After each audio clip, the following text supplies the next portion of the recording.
So a lot of folks don't realize, and we've done a bad job at the Bucks historically in sharing this, of how immensely popular the NBA is on a global basis. Like, we would love to have the balance sheet and income statement of the Green Bay Packers, which we don't yet. But what the Green Bay Packers and the rest of the NFL don't have is the global popularity of the NBA.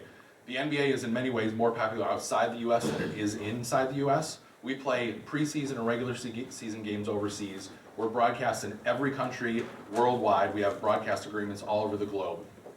We have 30% of our players in the league right now are from outside the US in terms of where they were born. And China is one of our biggest markets in the world.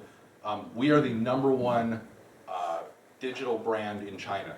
Not the #1 sports brand in China, the #1 digital brand in China. When our stars go over to China, they are amazed. They are absolutely swarmed on the streets because we are so popular over there. Part of our partnership with the Chinese government in the Beijing Olympics helps spur some of this, but it's such a popular sport in China, it's promoted as a way to promote teamwork and collectivism, and it's been insanely popular. And so around the world, the NBA brand is growing even faster than it is in the US. And so the global nature of the NBA makes it very, very different from some of the other mainstream sports in the US. Number 2 is digital. I already mentioned it. We have we are far and away ahead of the NFL, the Major League Baseball, the NHL in terms of digital reach, both domestically and internationally. We have nearly 1 billion followers worldwide across all of our social media platforms, 1 billion with a B. And our video streaming service on NBA.com is one of the biggest in the world, rivaling top sites such as YouTube. We're one of the top 10 or 20 video sites in the world in terms of serving highlights and other game footage. And then number 3 is youth and diversity. Like, I always like to say, demographics are on our side.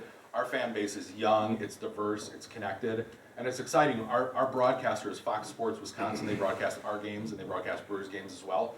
The average viewer, and I have plenty of friends in the Brewers, so this is not a criticism, the average viewer of the Brewers games on Fox Sports Wisconsin is 55 years old.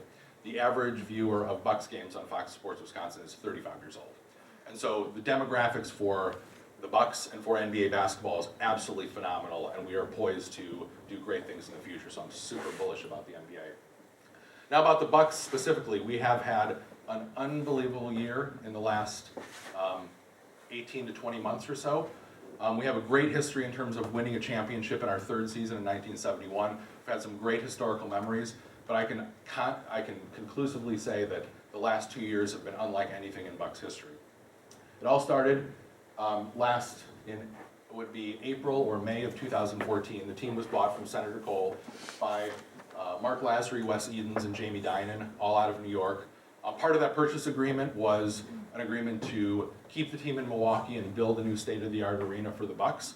And part of that agreement also included Senator Cole contributing $100 million to that effort, and these 3 guys contributing $150 million to that effort to create a public-private partnership for that arena. And I'll talk a little bit more about that. Followed that up by hiring Coach Jason Kidd, Hall of Fame point guard. Took him away from the Brooklyn Nets in our first coup against big market teams, which was exciting. We unveiled the fastest and one of the most well-received logo rebrands in NBA history, or in sports history, I should say. We revealed a completely new logo set and colors within I think it was approved in 4 months, which generally takes 2 years in the NBA, which was incredible for us. We subsequently followed that up, releasing our new uniforms at a great block party on a beautiful June day in Milwaukee, where we had over 10,000 people show up to drop that banner at Schlitz Park in Milwaukee, which was phenomenal. One of the best events I've experienced in my career. We then subsequently followed up with new arena plans and renderings. This is a model of what our new arena will look like in downtown Milwaukee. Then we received bipartisan support for public-private partnership for funding for the arena. City, county, and state funding all agreed across bipartisan lines to help fund the new arena for Milwaukee and for Wisconsin. On to basketball things, we went from the worst team in the NBA in 13-14 with 15 wins to a playoff team in the 6th seed in 14-15. Took the Bulls to 6 games, ultimately lost, but was a phenomenal series and a great environment at the BMO Harris Bradley Center. Over the summer, we pulled off one of the great free agent coups in NBA history, luring Greg Monroe to join the Milwaukee Bucks. He had offers from the Los Angeles Lakers and New York Knicks and chose to play in Milwaukee because he felt that we had the best chance to win in the future, and we agree with him. And then finally this season, as you may or may not know, the Golden State Warriors had the second longest win streak in NBA history. They started off the season 24-0. We handed them their first defeat here in Milwaukee or over in Milwaukee at the BMO Bradley Center. And our fan section was sort of predictive in printing 24-1 shirts in advance. But of course, the story around the Bucks these days is the arena, right? So the arena is the showpiece of our future. It's super important for us, and we're excited to get started on construction. We're going to break ground this summer. A lot of people ask me, like, why do we need a new arena, and what does the new arena do for us? I think Senator Cole said it best when he owned the team before he transferred ownership to Mark, Jamie, and Wes. He said, the Bucks need a new arena, and a new arena needs the Bucks. And what that means is, we are, as part of the NBA, 1/30th owners of the global NBA enterprise, and as an organization that shares revenue, we have to pull our own weight, actually contributing back to that overall pie. The BMO Bradley Center doesn't allow us to do that right now for a variety of reasons, which I'm happy to answer questions on, but I won't bore you with. And so as partners in the global NBA, and as part of that purchase agreement, we are required to build a new arena for the Bucks in Milwaukee, to keep the Bucks in Milwaukee. And our new owners understood that, and they helped build that. What Senator Cole was noting in terms of the Bucks need a new arena needs the Bucks. A facility like this, a $500 million facility, would never be built without a major league tenant. And so in many ways, a facility like this could never be built in Milwaukee for the variety of purposes that it will serve without a tenant like the Bucks. So the Bucks need an arena to stay in Milwaukee. The arena needs the Bucks to be able to be built in the first place. And I thought it was a great way to sort of frame it up. When people say it's the new Bucks arena, I sort of cringe a little bit, because a facility like this is so much more than professional basketball. We'll play there 41 dates a year, or 43 dates including preseason, which is incredible. But this building will be programmed 150 to 200 nights a year for everything you can imagine. For us, for Marquette basketball, for family shows, for concerts, for graduations, for corporate events, for everything you can imagine. And so, as much as I love Major League Baseball and NFL, an NFL stadium, these giant hulking 75,000, 80,000 seat stadiums, will be active 12 days a year. I mean, it's incredible. A Major League Baseball stadium, which plays double the number of games as we do, will still only be programmed 80, 90 days a year. This will be 150 to 200 nights a year. And so, as a cultural asset for the city of Milwaukee and for the state of Wisconsin, it's an amazing opportunity for us. And to have our ownership group and the city, state, and county partner to build something like this for Milwaukee and in Milwaukee, and as a catalyst for future development in Milwaukee, which we all know is important, it's just a phenomenal opportunity. And so I thought I'd share a little bit more detail about the project itself. A huge part of this, outside of just all of those uses, 150, 200 days a year, is the economic development for downtown Milwaukee. If you're not familiar with downtown Milwaukee, this is going to be built on a site called the Park East, which is in downtown Milwaukee, which has a long and tortured history, which I will give you the 90-second version of. The Park East was originally a freeway, a very controversial freeway. It was concepted in the 1960s. It was built in the early 1970s. It was meant to be originally a freeway spur that wrapped all the way around Milwaukee. This was the first mile section that was built. The rest of it, because of such controversy, was never even built. And by 2002, they decided that having a freeway spur split the city in the middle sort of broke up the grid. It created a dividing line within the city. It was bad for economic development, and they made what I think many of us in Milwaukee would agree was the correct decision, to ultimately not complete it and actually tear it down. So tear it down they did, but what was left in its wake was this. That's where the old freeway spur was. Lots of vacant, undeveloped space. These photos are taken at various stages. The two on the left are most recent. The one in the lower left was actually taken this year. So this is downtown Milwaukee, a major American city with giant swaths of undeveloped, barren land. And there are a lot of photos of this. If you take a close photo, it actually looks like the moon. There's all kinds of like chunky rock and stuff laying around. It's just terrible in the middle of the city. And so our arena site will be very nearby. This is the old freeway spur that came right through here. Our arena will be right here, and then we'll have ancillary development along the Park East. So more than a facility for the Bucks or for Marquette or for events or for concerts, This is about economic development for downtown Milwaukee and real estate development and bringing a community together. There's so many neighborhoods, and I work in one, our offices are just north of this. There's so many great, vibrant communities in downtown Milwaukee that have developed over the last 5 to 10 years. This is sort of like the barrier of connecting all of those. If we do this right, and I've seen arena projects around the country, if we do this right, this will be a true catalyst for bringing all those neighborhoods together. And our ultimate vision is to create a neighborhood that people live in, people work in, people play in. That we have the arena, but more importantly, we have office space, we have residential, we have grocery stores, we have a neighborhood where people are living and working 365 days a year. So let's talk a little bit about the arena. So this is the site from above, looking north. This would be the Park East where the freeway came through right here. This is the spot of the current BMO Harris Bradley Center and its parking structure. And basically this is the layout of our entire master plan development. The new arena will be built just north of the Bradley Center. Obviously we can't tear the Bradley Center down before we build a new arena, because then we'd have nowhere to play. This will be the new arena site, along with what we call a live block, which is basically an entertainment district of retail and restaurants, so that we can activate it on non-game nights as well. This is the site of our new training center, which will actually be one of the first things that will be built. Our training center is just south of the city by the airport in Milwaukee right now, and sort of a nondescript site. This will be featured downtown as the first phase of the development. This spur actually still comes off of the freeway and is not a highway anymore, but is just a residential street, but it'll come right past the training center. We'll build a new parking structure here, which is replacing an existing parking structure, which will come down on the arena site. This is the current site of the BMO Harris Bradley Center.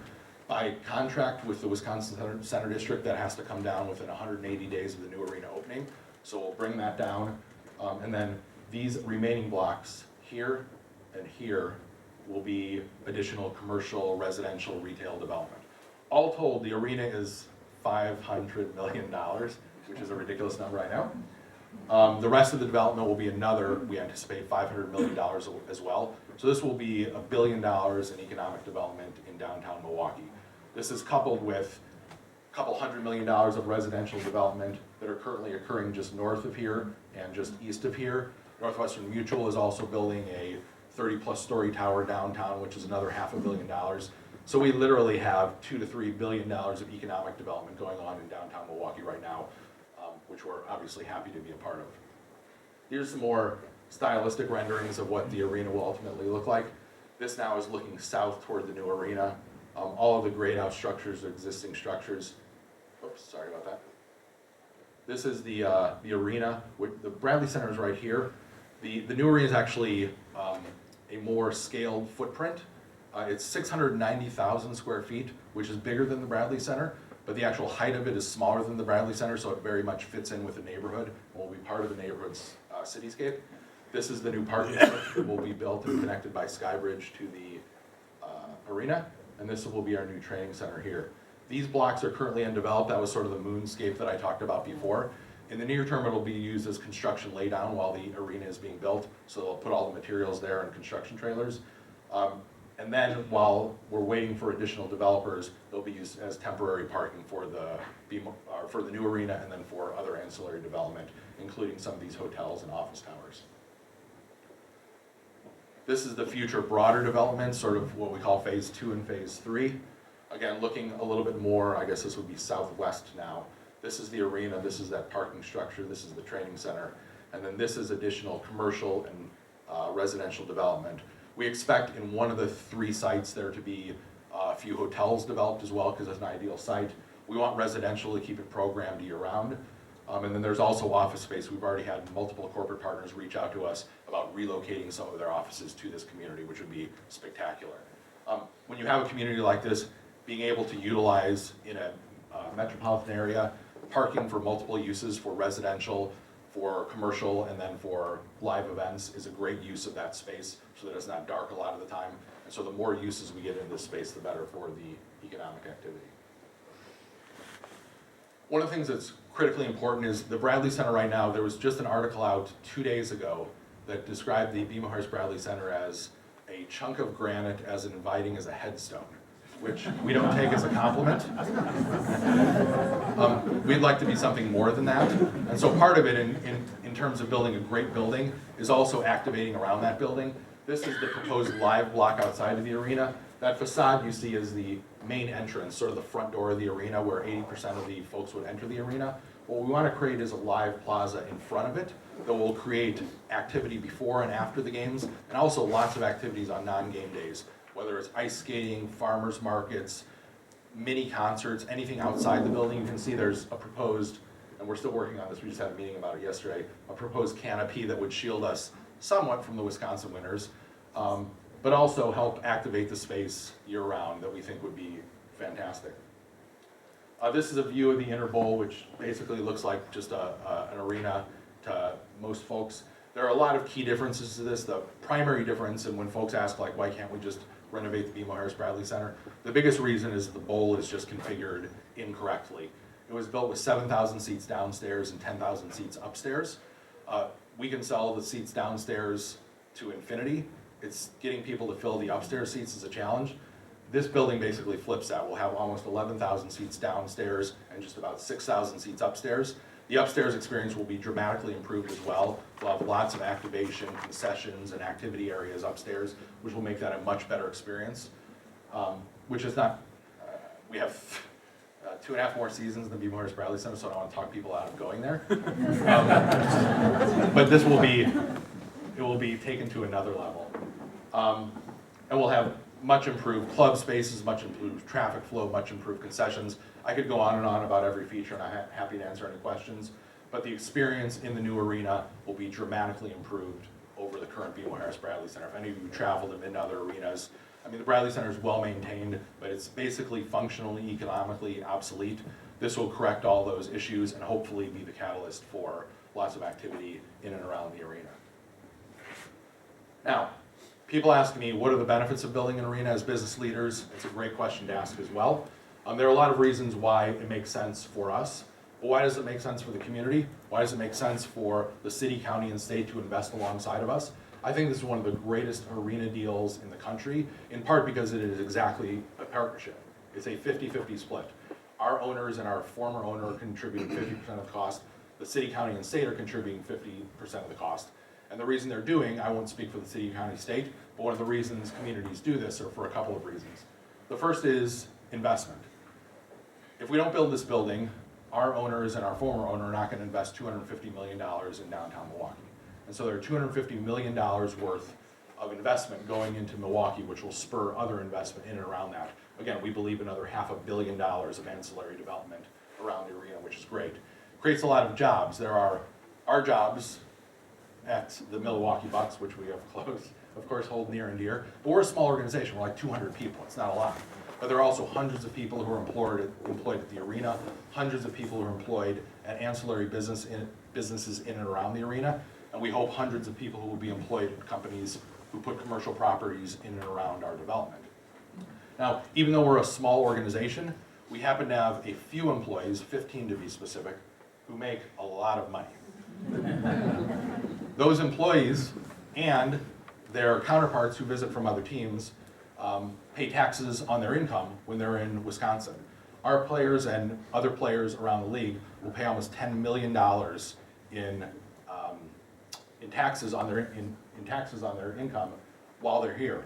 That economic benefit alone will basically match a lot of the debt associated with the new arena. That benefit of these taxes associated with player incomes is a huge benefit which people don't always understand or appreciate. A lot of it is focused on the money spent at the arena, which a lot of the economic arguments would argue for or against whether or not that money would be spent elsewhere. Where we believe there's benefits is the infrastructure investments in downtown Milwaukee, which we think are great, the direct income to the state that is paid in taxes on player incomes and on all of our incomes. And then the final thing is just the intangibles. This is Jabari Parker, who's number 12 in that picture, one of our players. It's hard for me to express the importance and the benefit of sports. Like people will, there are great memories around sports. People spend an inordinate amount of time thinking about sports. But the things that sports can do and that we aspire to do and always are currently doing in the community make such a huge difference for kids, for communities. Like I always say, we're a tiny little company of 200 people and a couple $100 million. In the grand scheme of things is not a big deal, but the impact that we can have in communities and the impact that we can have in creating memories is just outsized compared to like how big we are as an economic engine, and we take that responsibility seriously. And we think that this basically town hall for Milwaukee can create not only memories for all the events that occur there, but the incredible things that our players and our organization can do for the community. And Milwaukee has its plenty share of problems. If we can be a positive impact on that community, we think that is a huge benefit as well that other businesses frankly don't have. There are a lot of businesses that our city, county, and state will subsidize to be here, and there are a lot of good reasons to do it, specifically those two other reasons, economic development, jobs, everything else. What those other businesses don't have, whether it's Northwestern Mutual or Amazon or others, is they don't have the impact on society that we can have if we're doing things right. And I can tell you honestly, we have such a great group of young guys. Our starting lineup is 20, 21, 24, 24, and 25 years old. They're just like, they're young guys. I remember when we were all 25 years old. They're just a great group of young guys who wants to do the right thing. And if we employ them correctly in the community to do those things, we can have a great impact that far exceeds everything that we do on the economic front. So that's where we're at. I'm excited to be here and share this slice of Milwaukee and the Bucks and the NBA with you. We're excited about the development. We're going to break ground this spring on our training center, this summer on our arena. The training center will open a year from August.